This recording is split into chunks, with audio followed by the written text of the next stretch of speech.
FTC has closed an investigation into Google's tracking practices in expensive fashion, with a record-setting $22.5 million civil penalty against the search giant. The FTC investigation found Google was violating an earlier privacy settlement by placing tracking cookies within users' Safari web browsers.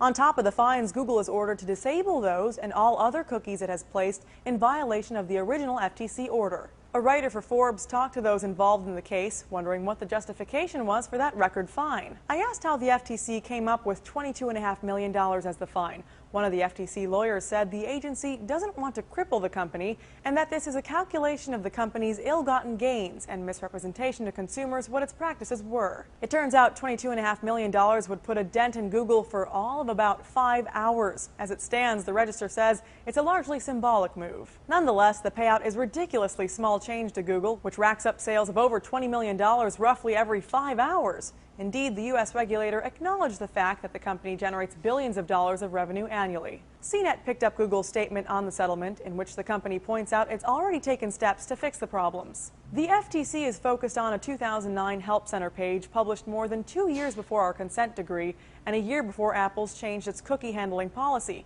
We have now changed that page and taken steps to remove the ad cookies, which collected no personal information from Apple's browsers. ZDNet says considering the settlement was a mere drop in the ocean for Google, things could have been a lot worse. Google escaped a full FTC investigation, which could have made the settlement penalty look meager at best. The settlement does not constitute an admission that Google was in breach of the law. For Newsy, I'm Candace Avilés. Multiple sources, The Real Story.